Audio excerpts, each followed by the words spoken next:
Well, welcome everybody to PJNet Live. It is Tuesday night, and every night is special. So I always say tonight's such a special night. And the reason I say that is it's true. You are going to be blessed tonight. In part one, first half, we have standing by in our green room Penelope Kay. Now, as you might imagine, Penelope is an author.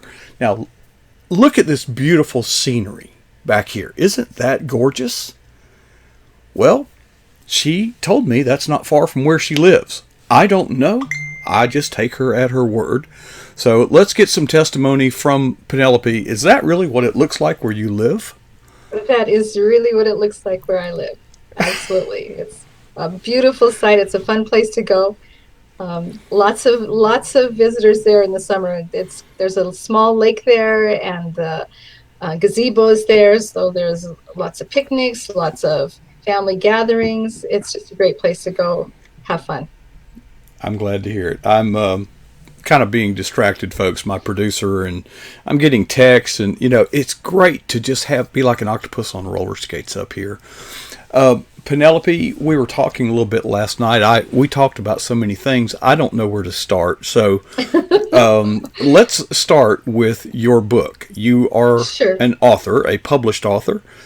Tell Yes. us briefly about your book, and then let's talk a little bit about your heart. Sure. My book is Making Crooked Places Straight.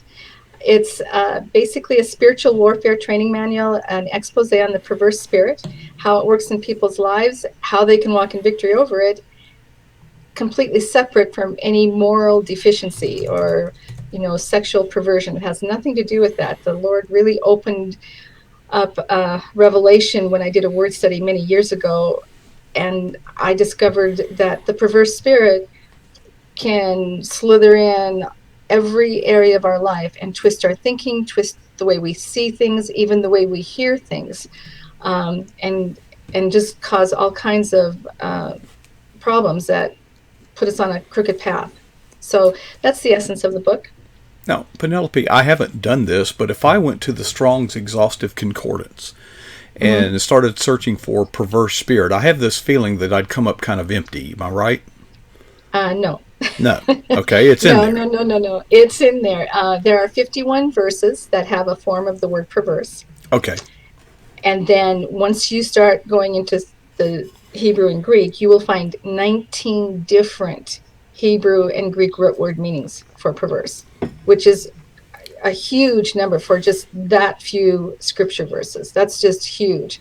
And they're very in depth. It's not like just one little word. There might be one of the definitions might have 10, 12, 15 different definitions in it. So it's really impressive and rather vast. And not only that, one of the things we didn't get to chat is, as I was going through the study, I discovered that there are 4 other words in Scripture that have the same root word meanings for perverse, and they're basically interchangeable. You can just move them around, and those words are froward, which does not mean forward. Froward. Another Froward. word Is that spelled froward. F-O-F-R-O ward? Correct. Okay. Correct. So froward, untoward, and that's not the opposite of toward. Okay.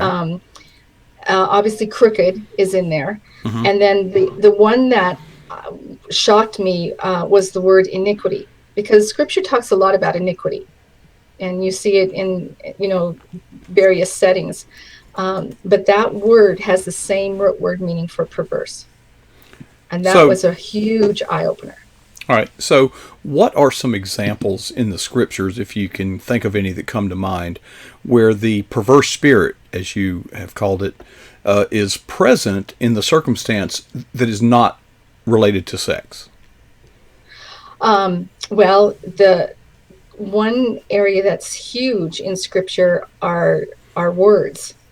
There's a lot of scriptures using the word perverse or the word froward. Again, they're interchangeable when discussing our words. For instance, if it's all right, I'm gonna read one of the scriptures here. It's I like it a lot. It's very powerful, and it's in Proverbs 15:4, and it says that a wholesome tongue brings life, but perverseness in it brings destruction, which is huge. Well, let me make sure. Not only destruction, a wholesome tongue is a tree of life, but perverseness therein is a breach in the spirit. That word breach has to do with fracture. Mm-hmm. So it can cause all kinds of breaking your spirit, breaking hearts, damaging relationships, because that's what perverseness does. It brings a breach, a separation. Right. Perverse, really. I mean, and hopefully your book kind of points this out. We typically in today's culture use it in connection with eroticism, sex, or, the right. perversion of the institution of marriage that mm-hmm. God designed. But it's really, what you're saying is way broader than that. Anything can be, quote, perverted. Correct. Anything that's untrue is a perversion of the truth, isn't it? That's right. That is absolutely right. As a matter of fact, I used to sum up how the perverse spirit worked, I would use this phrase. I'd say it's contrary to what you know is right, mm-hmm. or doing something contrary to what you know to do right. And that pretty much sums it up. Right. Counterfeit money is a perversion of the currency.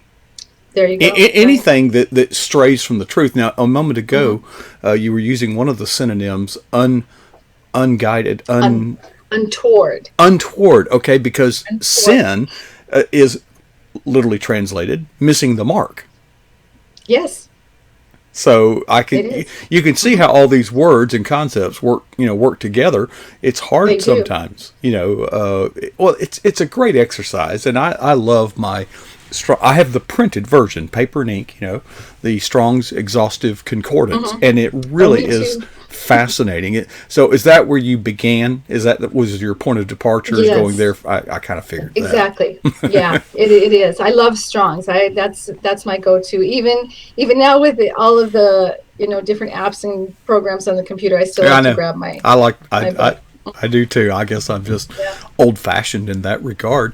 Now, so what got you started on this thing, writing a book about the perverse spirit? I mean, why that? That's a good question, because I was actually in the middle of other things. I did the word study, and there was so much warfare that came against me. I just stuffed it in the closet. I put it in a filing cabinet and shut the door. And it stayed there for 18 years. An entire manuscript? Uh-huh. A finished manuscript? Oh, the word study. Okay, just the research you'd done. Okay. Yeah. Mm-hmm. And then I had one friend who was just rather relentless and asking me if I was going to put it in a book. And finally, this one day when she called and asked, I had just had the thought a couple of weeks before, I wonder if I should get that out and look at it. And it was obviously God moving, and so I pulled it out and I wrote the book.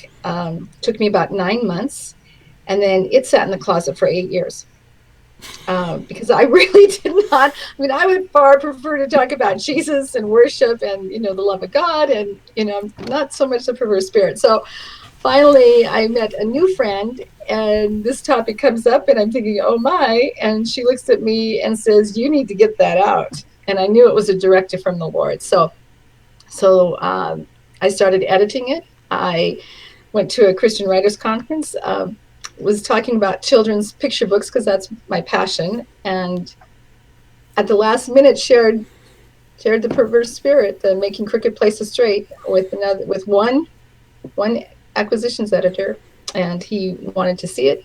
And long story short, they ended up offering me a contract later that year. So that's how it came to be. Well, you'd been working on it for 2 years at that point?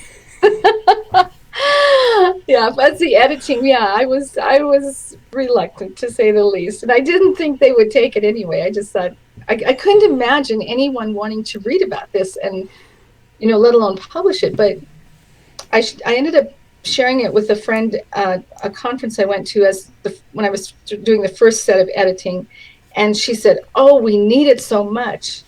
And that was the first time I thought, well, maybe people will read this.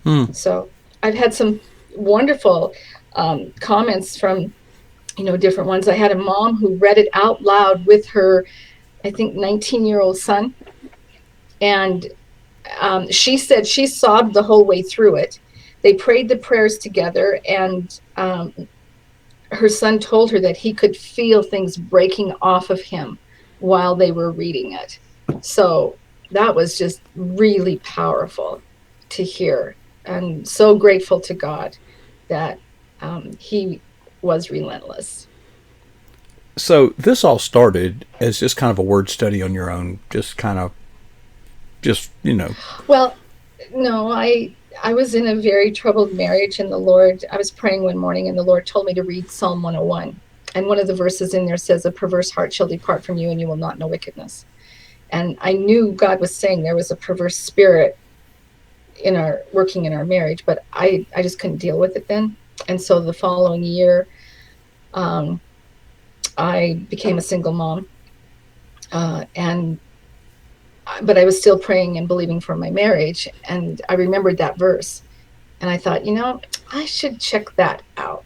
Know my enemy, and that's what I did. I opened up got my pen and paper and started writing every scripture down that had the form of perverse, and then every single definition in the Strong's, every one of them.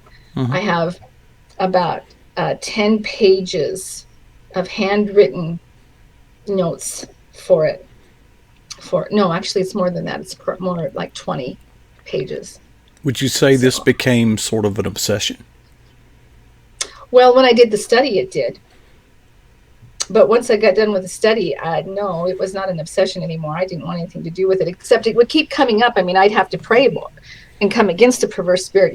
When the Lord would reveal that to me in situations like, this is a perverse spirit, Penny, you need to do with it. Penelope, you need to deal with this. And then I would find out. I mean, I still would get revelation down the road as I was just living life. Something would come up, and it's like, oh. As a matter of fact, it was about a year and a half after I did the original study that I found out how the perverse spirit got in the garden. That was a huge eye opener, and that came from finding out the word iniquity was the same root word as perverse. I was reading in Genesis about Abraham, and I read that many times when it came to the place where God said that he was going to have the Israelites in bondage for 400 years until the iniquity, I think it's either the Amorites, was fulfilled. And I just got really intrigued with that word iniquity. I thought, wow, that's pretty impressive.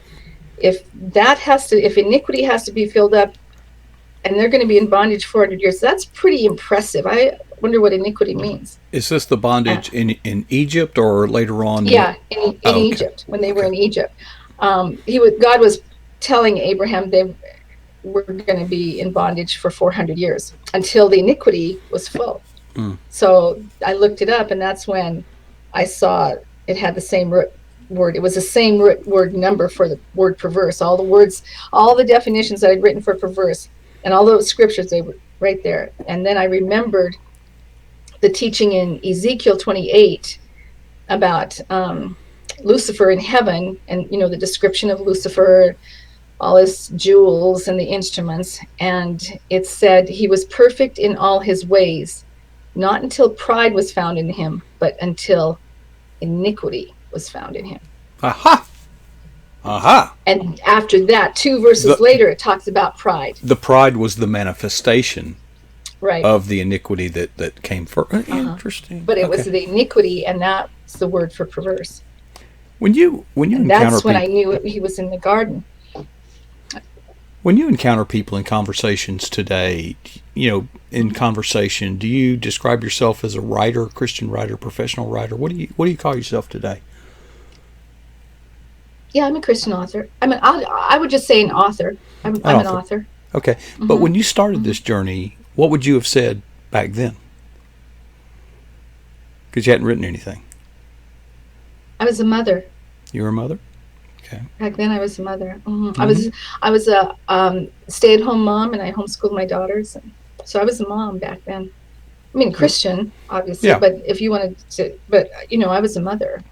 All right. So you were more than a mother. You were also homeschooling two girls. True. So you had your plate pretty loaded there. Where did you? Yeah, and I was a single mom doing this. Yeah. And where along there did you kind of make the transition from I'm a mother to I'm a Christian writer after the book was published or before, or when did you begin to identify in your own self-esteem that you're a writer, that's your mission versus the situation you're in? 7 years ago. You seem to know the answer to that question. I do, because I'd gone to it was the second Children's Society of Book Writers and Illustrators, SCBWI. It was the second one I'd gone to, and I had some real positive feedback from the editors that were there. And I came home, and I remember I was at work. I was working in a bank, and it was, are you going to write or not? Are you going to be the author you're supposed to be or not? And that's when I decided I'm an author. It was about 7 years, almost 7 years, like a few weeks ago. It was in September of 2012. Right. So that happened. Right. 7 years, 2 weeks, 5 days, 17 hours and 40. Yeah, I get it. Oh. Yeah, and so that's when it happened. That's when I became serious. I began to pursue writers' conferences, Christian writers' conferences. To find out where they were. Began to learn the language of Christian writers' conferences. Just even writers. I didn't even know what a one sheet was, and I didn't. Didn't have an idea of what you even did at a conference. But I went ahead and planned to go to one. Found one in Oregon Christian Writers Conference and Oregon Christians Writers Conference, and went there. Didn't know diddly squat, but I learned a ton, and just kept learning, kept going, because you can have the gift of writing, and that's awesome. That's a gift. That's God's gift in you. But if you don't understand and develop and learn the craft of writing, your gift will take you nowhere. Yeah. Well, I'm of the opinion, and this was before I met any, writers at this conference that I went to for an entirely different purpose. But I really believe that everybody's got a story. I believe two things. I concur with you wholeheartely. We all have a gift. God gifted each of us in some special way. Mine is not singing. Okay. And I do concur that what we do with it goes from a gift to a craft. But God has some purpose in everybody. But I think that there's actually a story in every Christian's heart. And I think that, when we first started talking on the phone, you kept saying, you need to write, aren't you a writer? It's like, well, no. But I think what you were sensing is really something that we all have in us. There's a story in us, and we are commanded to make disciples. And one way we do that, a way I like, is telling stories. And we've only got a couple minutes left, but run with that a little bit. Well, yeah, we do have stories. Jesus was the best storyteller ever. And you can share your story with someone, and one word can make such an impact that they'll be changed. One word. You never know, and it may not be immediate. That's true. I from time to time reflect on some of my teachers and coaches and experiences in my teens that were extremely formative. And anyway, I don't want to tell the story for two reasons. One, and this isn't my show. This is about you. But number two, we're out of time, Penelope. Wow, God, this has been awesome. It's been fun, and I appreciate you taking time to share with us. And I appreciate that you have taken a gift that was given to you by God and developing that into a craft. And I wish you the very, very best. And thanks so much for taking time out and just sharing with us here on PJNet Live. It's been wonderful. I've loved every minute of it. It's really been fun. Thank you so much for having me. All right, thank you. Penelope Kay, there's your story, folks. And the stories go on and on and on. Folks, in just a few moments, now we're probably going to start a little late with Michelle Medlock Adams, our regular Wednesday night guest. We're actually going to have her and Bethany, but they're at two different locations, so we're going to switch to another studio. I've got to tool up everything. But in the meantime, enjoy as Sunbelt Girl leads us in some good old gospel music and whatever the Lord lays on her heart as PJ Net Live continues.